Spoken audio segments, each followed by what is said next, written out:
Hello, welcome back to my channel again. Hi everybody, I hope आप सब okay होंगे, मस्त होंगे और अपनी लाइफ में सही चल रहे होंगे। जैसा कि आपने मेरे पिछले वीडियो में देखा है, मैं आपको बताई थी मैंने आपको कि स्ट्रेस क्या होता है, उसके कितने सारे अलग अलग तरीके के फॉर्म्स होते हैं। लाइक 3 फॉर्म्स के बारे में हमने बात की थी, एक्यूट में थी, क्रॉनिक में थी और एक एपिडेमिक करके समथिंग थी। ऐसे 3 फॉर्म्स थे जिनके बारे में मैंने अपने पिछले वीडियो में बात की थी आपसे। 10 वीडियो में मैंने कहा था कि वो वीडियो में ही मैंने आपको बताया था, अगर आपने नहीं देखा है तो जाके पहले देखो कि स्ट्रेस है क्या, उसका डेफिनेशन क्या है, उसके फॉर्म्स कितने हैं, उसके टाइप्स कितने हैं, उन बारे में। और मैंने कहा था कि मैं अपना जो पार्ट 2 का वीडियो लाऊंगी उसमें मैं आपको बताऊंगी कि उससे रिलेटेड क्या क्या सिम्टम्स होते हैं, कैसे सिम्टम्स होते हैं, उसके बारे में हम बात करेंगे। So this video are about symptoms of stress. जी हाँ, ये वीडियो सिम्टम्स के बारे में है स्ट्रेस के। तो मैं वीडियो को लंबा ना लेते हुए वीडियो को शुरू करती हूँ, पर आपसे रिक्वेस्ट करती हूँ कि प्लीज मेरे चैनल को एक बार सब्सक्राइब कर दो, बेल आइकन को क्लिक करो और प्लीज मेरे साथ बने रहो, शेयर करो, कमेंट करो, लाइक करो और मुझे टॉपिक सजेस्ट करो ताकि मैं आपके लिए आपके जैसे टॉपिक्स ला सकूँ। तो चलिए मैं अपने वीडियो को आगे बढ़ाती हूँ, आप मेरे साथ जुड़े रहिए और जिन्होंने ये देखा है आप पहले प्लीज ये देखने से मेरे पिछले वीडियो को देख लीजिए। तो चलिए मैं आगे बढ़ती हूँ। जैसे मैंने बताया कि स्ट्रेस के सिम्टम्स के बारे में हम बात करेंगे। तो स्ट्रेस के 4 सिम्टम्स, मतलब स्ट्रेस के मेन 4 सिम्टम होते हैं, उनके अंदर सब सिम्टम्स आते हैं। Like not as a symptoms, आप कह लीजिए कि उसे अफेक्ट 4 जगह पे हमें अफेक्ट करता है। उन अफेक्ट्स के जो सिम्टम्स होते हैं उसके बारे में हम इस वीडियो में बात करेंगे। तो 4 जगह कौन कौन सा है? Physical, emotional, behavioural, cognitive. जी हाँ, फिजिकली हमारे बॉडी पे उसका क्या असर पड़ता है, जो कि हम जो लाइक डिजीज में या प्रॉब्लम्स में जिसके कारण हमें प्रॉब्लम होती है, बीमारियां होती हैं, वो इमोशनली हमारे ब्रेन को, हमारे इमोशन हमारे अंदर से हमें कितना डिस्टर्ब करता है, उसके क्या क्या इफेक्ट होते हैं।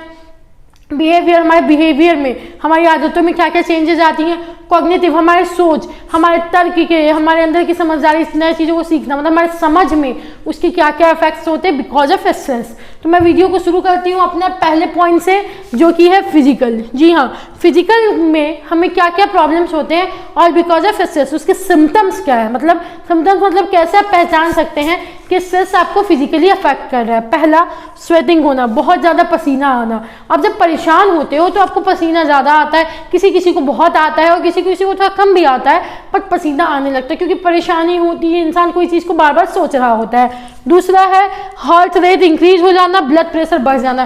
किसी किसी का बीपी बढ़ जाता है, रीज़न क्या होता है? खान पान, उस या तो ये हो सकता है कि उसको बहुत ज़्यादा चिंता हो रही है किसी चीज़ की जिसके कारण उसका बीपी बढ़ गया है या जिसके कारण उसके हार्ट रेट बढ़ गए हुए हैं, तो वो चीज़ दूसरी इफेक्ट हुई। तीसरा, वर्टिगो। वर्टिगो का मतलब मैंने हिंदी में इसलिए लिखा हुआ है, मैंने कुछ शब्दों का मतलब आपको हिंदी में लिख दिया जिन शब्दों का मतलब मुझे लगा कि आपको नहीं आता होगा या शायद किसी किसी लोगों को, सबको नहीं, कुछ कुछ लोगों को प्रॉब्लम होता होगा, तो इससे आपकी थोड़ी वोकैबुलरी भी सही हो जाएगी और आपको मीनिंग भी पता चल जाएगा।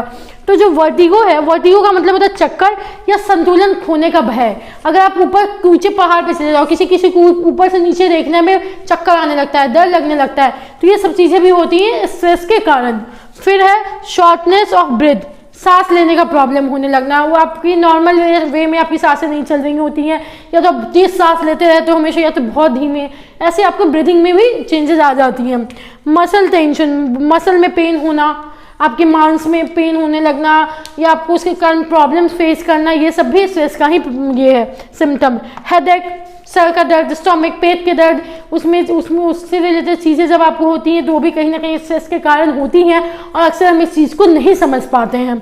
फिर है फैटिग्यू। फैटिग मतलब होता है थकान, हमें थकान होने लगता है स्ट्रेस के कारण क्योंकि मेंटली हम एक्टिव नहीं होते। मैंने पिछले वीडियो में आपको एक लाइन कहा था कि जब हमें स्ट्रेस होता है तो हमारी एनर्जी जो है वो बहुत डाउन हो जाती है। तो अगर आपकी एनर्जी डाउन हो जाएगी, ऑफ कोर्स आपको थकान फील होगा। तो ये रीजन होता है। ये होगा फिजिकल। हमने क्या क्या देखा? तो पहले देखा पसीना ज़्यादा होना, हार्ट रेट इंक्रीज होना, बीपी बढ़ जाना। फिर हमने देखा चक्कर आना, संतुलन खोने का भय बना रहना, सांसों में दिक्कत, मांसपेशियों में तनाव आना, हेडेक और स्टोमक, पेट दर्द, सर दर्द और थकान का महसूस होना। ये हो गया फिजिकल। अब हम बात करेंगे इमोशनल के बारे में।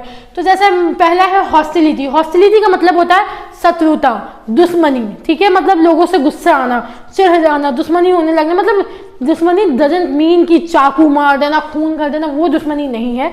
यहाँ दुश्मनी का मतलब है किसी से दूर रहना, किसी की बात से जल्दी गुस्सा हो जाना, वैसी शत्रुता, लोगों से अनबन हो जाना, वो। इरिटेबिलिटी, इरिटेट होने लगना, मैंने पिछले वीडियो में भी कहा था, स्ट्रेस के कारण हम इरिटेट होने लग जाते हैं, लोगों से दूर होने लग जाते हैं, वो।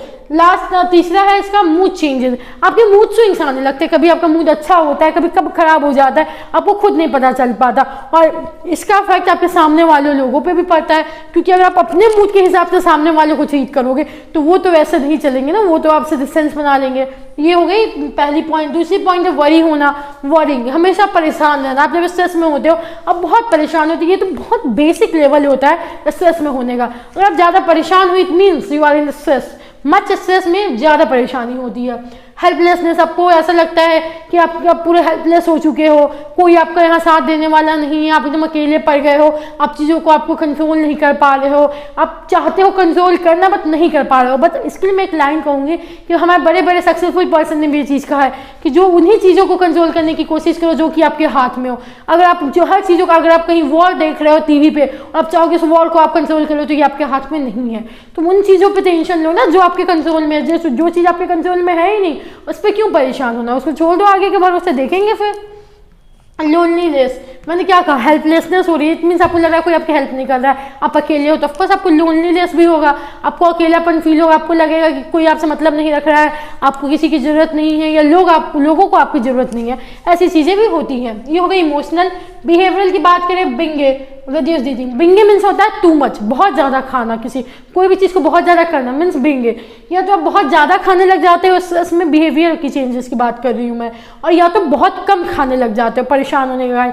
आप नॉर्मली 3 रोटी खाते होंगे, पर आप जब परेशान होते होंगे तो कोई होता है जो 1 रोटी में ही उसकी पेट भर जाती है, क्योंकि उसका ये तो एक्टिव ही नहीं है। और कोई होता है कि गुस्सा होने पे, परेशान होने पे ज़्यादा खाता है। तो डिफरेंट वे में होती हैं ये चीज़ें। बहुत लोग ऐसे होते हैं कि ज़्यादा स्ट्रेसफुल होने के कारण ड्रग्स लेने लग जाते हैं, अल्कोहल, स्मोकिंग, ये सारी चीज़ों की लत लग जाती है उन्हें, और वो इन सब चीज़ों में पड़ जाते हैं। ये भी कहीं ना कहीं एक रीज़न होता है उसका स्ट्रेस होना। लोग कहते हैं ब्रेकअप हो गया तो वो पीने लग गया। भाई वो ब्रेकअप होने के कारण नहीं पी रहा, वो लड़की के जाने के कारण या किसी और रीज़न से, या नौकरी में फेल हो जाने के कारण नहीं पी रहा है। वो पी रहा है क्योंकि वो परेशान है। कहीं ना कहीं वो अपने स्ट्रेस को, उसको ऐसा लगता है कि अपने परेशानी को, अपने माइंड को डाइवर्ट कर सकता है पी के, जो कि बिल्कुल गलत है। पीने के बाद आप कुछ देर तक भले उन चीज़ों को ये कर सकते हो, बट क्या थोड़े देर के इग्नोरेंस हमेशा के इग्नोरेंस से बेहतर है? बिल्कुल नहीं। तो कुछ ऐसा क्यों ना करो कि जिससे तुमको कुछ देर की इग्नोरेंस ना हो, लाइफ टाइम की उसकी आदत छूट जाए। तो उसके लिए अल्कोहल, ड्रग्स, स्मोकिंग बहुत बेकार है। प्लीज़ कभी ट्राई मत करना अपने स्ट्रेस को दूर करने के लिए पीना, ठीक है। डिक्रीज इन सेक्स ड्राइव, जो नॉर्मल रिलेशनशिप्स होते हैं, मैरिज रिलेशनशिप हो या नॉर्मल रिलेशनशिप, उनकी जो फिजिकल होने का जो वो चीज़ें होती हैं वो रिड्यूस होने लगता है। जैसे मान लो वो लोग फिजिकल होने से हटने लग जाते हैं, वो फिजिकल नहीं होना चाहते स्ट्रेस के कारण, क्योंकि उनको अकेला रहना पसंद होता है, तो वो अपने पार्टनर के साथ फिजिकल नहीं हो पाते हैं। उनकी जो सेक्स करने की एबिलिटी है वो कम हो जाती है, उनकी चाहत कम हो जाती है। वो भी एक रीज़न होता है सेक्स ड्राइव को कम होने का बिहेवियर के कारण। फिर है 4th पॉइंट इसका, इरेटिक स्लीप हैबिट। इरेटिक का मतलब होता है अनियमित, नियम पे ना सोना, अपने नियम के अगेंस्ट। जस्ट लाइक आपको रात में नींद आती हो पर आप रात में सो नहीं पा रहे हो, आप 8 बजे सोने वाले हो बट आप 10 बजे सो रहे हो। इट मीन्स आप अपने नियम के अगेंस्ट जाके सो रहे हो। ये आपका रूटीन नहीं है। रूटीन कब खराब होता है? जब आप परेशान होते हो कहीं ना कहीं, और या तो आपके पास ज़्यादा वर्क होता है। तो वर्क भी ज़्यादा होता है तो रीज़न क्या होता है? स्ट्रेस होता है, तो आप टाइमली सो नहीं पाते हो। तो ये भी एक स्ट्रेस का हो गया। हमने क्या क्या देखा? हमने देखा अभी फिजिकल, इमोशनल, बिहेवियरल। अब हम बात करेंगे कॉग्निटिव, हमारे सोच समझने की जो अवस्था होती है उस पर वो कैसे इफेक्ट करता है। तो मेमोरी लॉस हो जाना, लोगों को बहुत ज़्यादा परेशान होने के कारण मेमोरी लॉस होना शुरू होने लगता है। चीज़ें आप भूलने लग जाते हो, आप क्या कर रहे हो क्या नहीं, वो चीज़ें आप भूलने लग जाते हो, क्योंकि आप अक्सर बहुत दूसरी चीज़ों के बारे में सोचते रहते हो। तो आपको टाइम ही नहीं मिलता कि आप उन चीज़ों को रिकॉल कर सको या वो चीज़ें आपके माइंड में आ सके।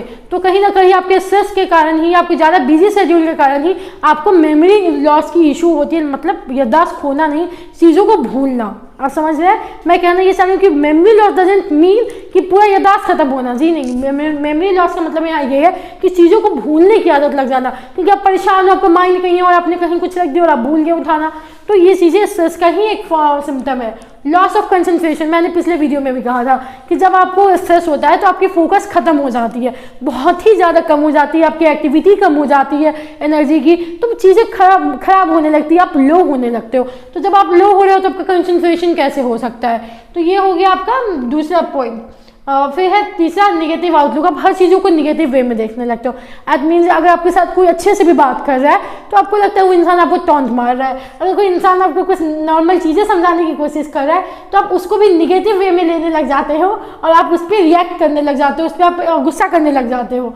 लास्ट पॉइंट है इसका डिसोसिएशन। डिसोसिएशन का मतलब होता है डिस्कनेक्ट हो जाना अपने थॉट से, डिस्कनेक्ट हो जाना अपनी सोच से, अपनी फीलिंग से, अपनी बातों से, आप क्या सोच रहे हो उन सब चीज़ों से डिस्कनेक्ट होना। रीज़न क्या होता है उसका? स्ट्रेस, क्योंकि आपको टाइम ही नहीं मिलता कि आप खुद की फीलिंग, खुद की आइडेंटिटी, खुद के बारे में सोचो और आप हमेशा एक चिढ़ा हुआ रिएक्ट करने लग जाते हो। अब मैं बात करूँगी कॉजेस क्या है, इसके क्या क्या रीज़न हो सकते हैं नॉर्मल इंसान की लाइफ में। तो पहला रीज़न इसका हो सकता है फाइनेंस।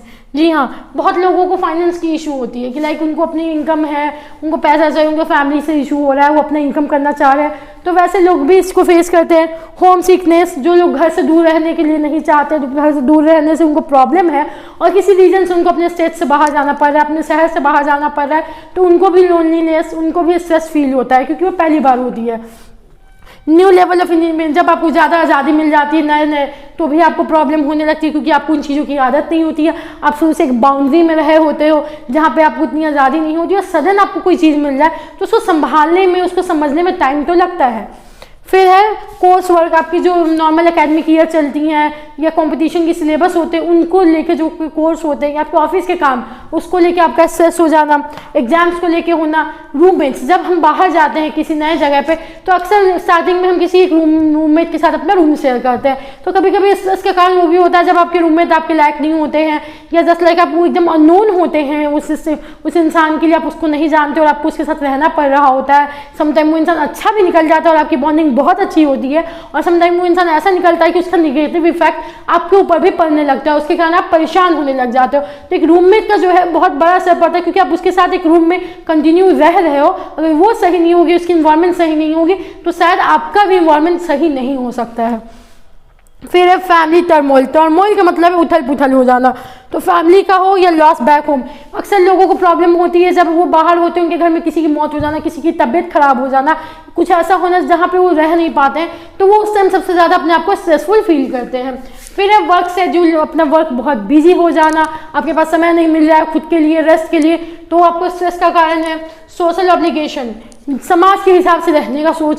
अगर आप जैसे मेनली फर्स्ट ईयर के बच्चों का एकेडमिक ईयर में देखना पड़ता है, जब वो न्यू जाता है कैंपस में, नए स्टेट में, तो उनको लगता है यूनिवर्सिटी के हिसाब से रहना है, वहाँ के बच्चों के हिसाब से रहना है, मुझे भी पार्टी करनी है, मुझे भी एक बड़ा फ्रेंड सर्कल होना चाहिए, ऐसी चीज़ों।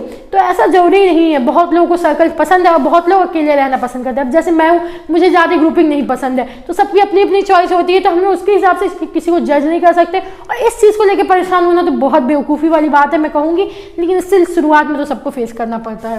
फिर romantic relationship, if you are in relationship during your college और योर लाइफ, तो आपको पता है कि ऐसे टाइम पे क्या होता है कि आपको ज़्यादा स्ट्रेस होने लगता है क्योंकि पहली बार तो आपकी उसकी आदत नहीं होती है, फिर सडन वो चीज़ें आपको अफेक्ट करने लगती है, तो कभी कभी ये रीज़न होता है एकेडमिक ईयर्स में या लाइफ में। इसके सॉल्यूशंस क्या हैं? गेट एनफ स्लीप, आप अच्छे से नींद लें क्योंकि नींद बहुत ज़रूरी है। अगर आप एक स्टूडेंट हो या आप एक ऑफिस वर्कर हो, इससे आपको नींद जरूरी है क्योंकि नींद ही आपकी बॉडी को एक्टिव बनाती है। खाना समय पे खाना, सही खाना, ईट well is more important for your life and for your body. Exercise regularly, I know exercise करना बहुत टफ काम होता है, मुझे भी नहीं पसंद ज़्यादा एक्सरसाइज करना, बट स्टिल करना चाहिए। एक्सरसाइज की मीनिंग ये नहीं है कि मैं आपसे कह दूँ आप 1 घंटा जिम जाओ, आप 1 घंटा एक्सरसाइज करो, नहीं, आप नॉर्मल वॉक करो, नॉर्मल शाम में घूमने निकल लो, सुबह में घूमने निकल लो, थोड़ा वॉकिंग करो ताकि आपकी बॉडी जो है वो एक्टिव रह सके, ताकि आप अपने कामों में ध्यान दे सको। डोंट रिली ऑन स्टिमुलेंट्स, मतलब जैसे कि इसका मतलब होता है उत्तेजक पदार्थ, वैसी चीज़ें जैसे जस्ट लाइक एग्जांपल से मैं समझाती हूँ। हम जब स्टूडेंट्स लाइफ में होते हैं तो हमें सजेशन मिलता है कि तुमको रात भर पढ़ना है तो तुम कॉफ़ी पियो, कॉफ़ी पी के तुम रात भर जग सकते हो, ऐसी चीज़ें नहीं करो। ये सम टाइम अच्छी लगती है, कभी कभी अच्छी लगती है, बट अगर आप उसके ऊपर पूरा रिलाई हो जाओगे, आप पूरे तरीके से उसी के ऊपर निर्भर हो जाओगे, तो वो चीज़ें आपको अफेक्ट कर सकती हैं निगेटिव वे में। तो किसी भी चीज़ के ऊपर पूरे तरीके से निर्भर नहीं होना है, ऐसी चीज़ों पर बहुत कम से कम ही यूज़ करना है ये नहीं कि रात रात भर जग रहे हो तो आप रात रात भर 10 कॉफ़ी पी जाओ, ऐसा कोई चीज़ नहीं है कि आपको ये जगा के रखेगा। ये आपके आगे अभी के लिए तो सही होगा, बट लॉन्ग टर्म टाइम में देखो तो आपको बहुत ज़्यादा निगेटिव अफेक्ट करता है। रियलिस्टिक गोल सेट करो ताकि तुम उसको फुलफिल कर सको, तुमको स्ट्रेस ना हो। अवॉइड प्रोक्रास्टिनेटिंग, मतलब टाल मटोल करना। कोई भी चीज़ को हम क्या करते हैं, हम कोई गोल बनाते हैं, कोई चीज़ें बनाते हैं, अपने सेट करते हैं टारगेट्स, फिर हम उसको नहीं करते हैं और उसमें हम खुद को एक्सक्यूज़ दे देते हैं। तो वो चीज़ें करना छोड़ो, तभी तुम अपने स्ट्रेस को ये कम कर पाओगे। और अपने स्ट्रेस को जानो, आउटलेट अपना कि किस किस कारण से तुमको स्ट्रेस हो रहा है, उन चीज़ों को जानो, उन चीज़ों पे ध्यान दो ताकि तुम उन चीज़ों पे वर्क कर सको, अपनी चीज़ों को सुधार सको और अपने हेल्थ को संभाल सको। तो thank you so much. I hope तुमको ये वीडियोज़ आप लोगों को समझ में आ गई होंगी और अपने साथ बने रहेंगे आगे भी मैं आने वाले वीडियोज़ में। So thank you so much, B with me guys. अपना ध्यान रखिए, मेरे साथ बने रहे, लाइक कमेंट शेयर करते रहे और मेरे वीडियोज़ को आगे बढ़ाते रहे। धन्यवाद।